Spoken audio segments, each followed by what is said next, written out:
Today, I'd like to take you on a one-of-a-kind adventure by telling you about my amazing trip to an otherworldly place.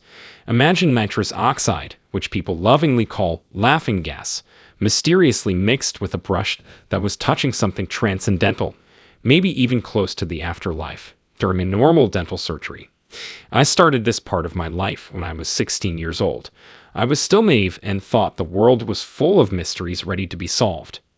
The cute dentist office in my neighborhood was the setting. The parents of my then BU, who were the dignified guardians of my teenage heart, suggested it to my parents. My parents were certain they had found a dental genius, whose reputation for intelligence was higher than his skill with a drill, and they fully believed what they were saying. I remember one day lying back in a dentist chair in a small room that I will never forget. The door was right next to me, and there was a small window on the left that let light in. From where I was lying, the wall with its boring pictures stared back at me. Other than the basic layout of a dentist office, there was nothing interesting to look at. People talking, music playing in the background, and the phone ringing over and over again were all sounds that you might hear in a dentist's office. The door was still open.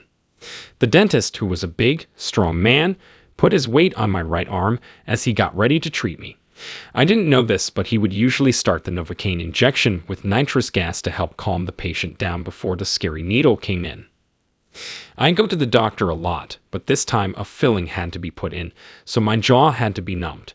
I could almost fall asleep in this clinical setting where dental services wouldn't bother me. My lover had told me interesting stories about how the gas affected people, so I agreed right away when the dentist asked for more details. As I took in the gas with the mask over my face, I felt something strange that I can't explain. Suddenly, I was floating above the dentist's chair and no longer had to worry about time. In this strange disconnection, I focused on the scene below of the dentist's office as if it were a movie with no sound. I wasn't interested at first, but a strong force begged me to step in. As they quietly told me, I gave in and took the mask off the patient's face. As I did this, though, it felt like I was just watching this strange scene, which was creepy. Although I wanted to help the sick, I didn't want to use force because I could not see what was there.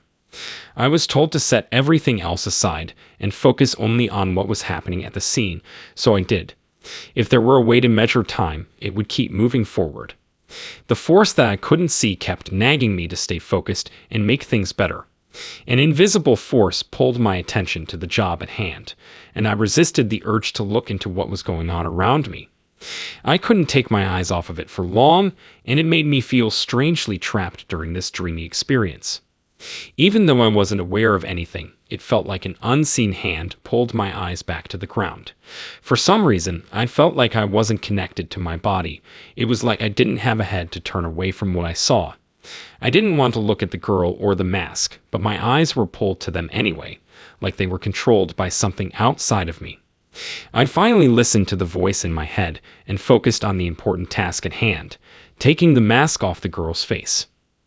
My view changed in an instant, and I found myself inside the girl's body, battling with the strange sensation of being able to control what she did.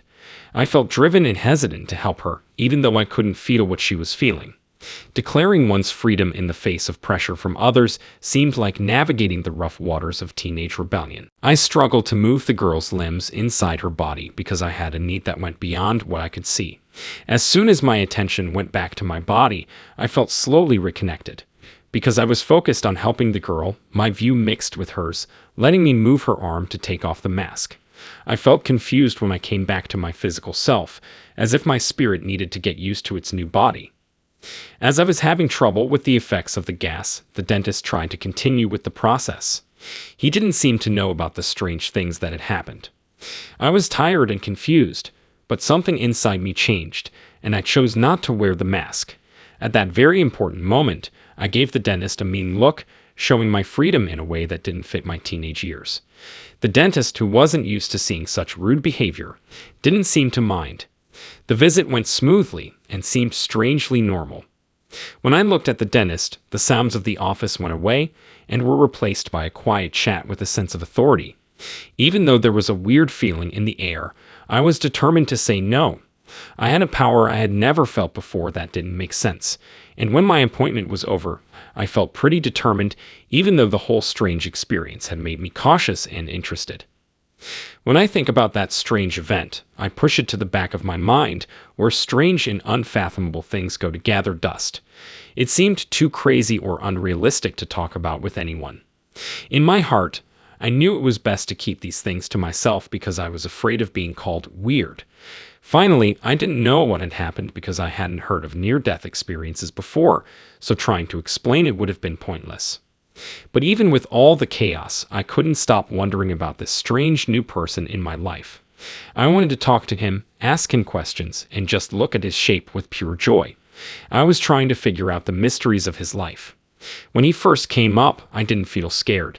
Instead, I felt like I knew him so well that I knew he would be there. His gentle kindness made me feel like I was with a caring giant. My mental picture of him was very clear, even though my physical eyes couldn't make out his shape. This is another sign of how strange our connection was. As if I were in a completely dark room, he seemed to be floating just out of reach, but still very close. I had to deal with the contradiction of being able to feel things outside of my body. It was hard for me to make sense of his presence using only my senses. A strange feeling of reality filled my mind, even though the event was strange. This wasn't a dream or something I made up in my head. It was a real, tangible connection with a world that defies understanding. I felt forced to look beyond the limits of my surroundings because I had an uncontrollable urge to discover the unknown. I tried to look above the veil, but an unknown obstacle stopped me, and I had to give up because of the rules of my new world. After that amazing experience, I felt a deep sense of peace and lasting trust. The thing that kept an eye on me turned into a comforting presence during hard times and a reliable friend who helped me through life's ups and downs. His influence on my mind was strong, even if it was hard to describe. He gave me direction and focus. As I put an end to this story, I'm deeply grateful for the mysterious link that was made in the crucible of doubt. There is no doubt that event still has a big effect on my life, even though its problems may never be fully fixed.